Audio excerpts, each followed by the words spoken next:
Okay. My name is Elizabeta Kitanovic, and I work as an Executive Secretary for Human Rights at the Conference of European Churches in Brussels. Okay. Iceland has now been debating, or is debating, whether to ban circumcision with a penal effect. How does that repercuss in Europe?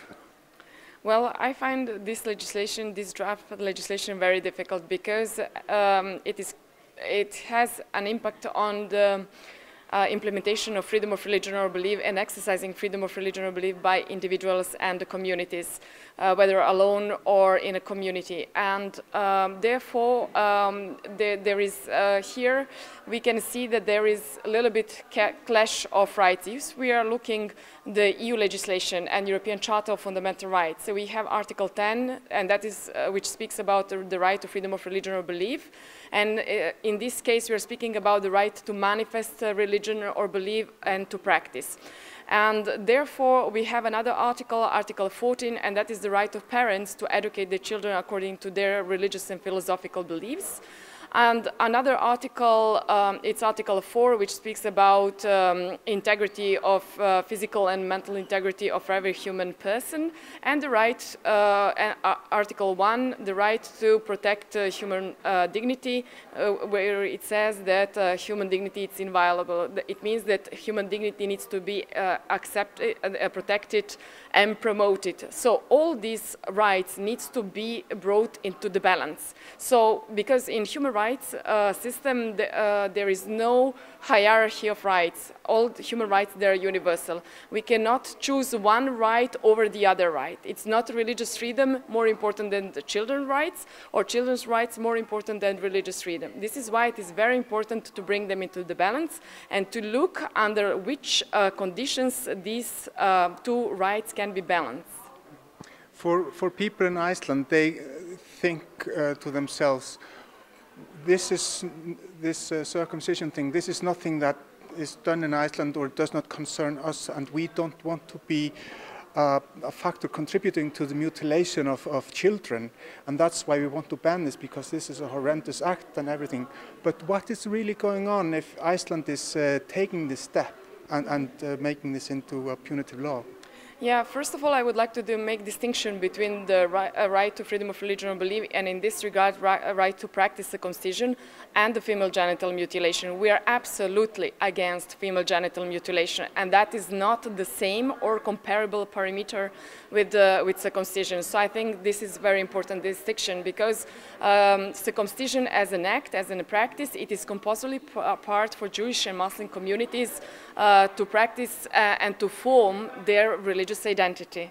And this is why it is important. And this is why if there is going to be a ban up to 6 years that for the removal of the organ or part of the organ, the parents should be punished. This legislation, if it stays like that, is going to push this practice into clandestine sphere. And that is going to be even more difficult to control it, and even more difficult to implement it in such a way that there are no casualties. So what is important is that first we discuss the conditions, sanitary, medical, and other conditions under which circumcision can be performed in Iceland.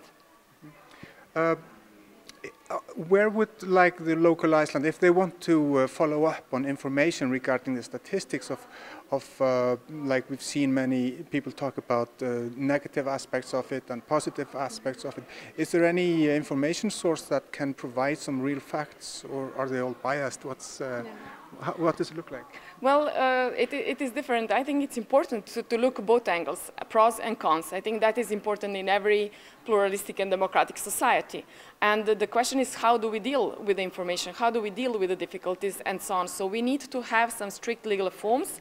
I think it's very important to look at German legislation. I quoted that, like document from the Bundestag, how they regulate it. So there are European countries which regulated this issue. So I think it's important to look into the practice in order to help to minorities to exercise their right. And in terms of where to look for the material, for example, there is this American Pediatric Association which came up with with statistics. We heard also from the medical doctors what is the statistics and how much circumcision it's actually helping to decrease sexually transmitted diseases today in a society. And also in terms of legal acts, in terms of religious freedom, on the website of the Conference of European Churches, you can find a document what are the minimum standards that the state should fulfill in order to fulfill freedom of religion or belief, because this is a legal requirement, because Iceland is member of United Nations, Council of Europe, also Organization for Security and Cooperation in Europe. It is not an EU member, but it has special agreement in European Economic Area, and therefore it is obliged to implement the highest international legal human rights standards. What would be your final words for those parliamentarians that are to make a decision on this here in Iceland? Would you have any words for them to consider before making this decision whether to pass as a law or not? Yeah. Well, my message would be that they a little bit learn more and try to find out information about freedom of religion or belief, what freedom of religion or belief is and what freedom of religion or belief it's not. And also not to play these rights one against another, because if it does in favor of one right or another right, if it's not brought into the balance, into if the rights are not harmonized, in this case we are going to have violation of the rights of religious minorities.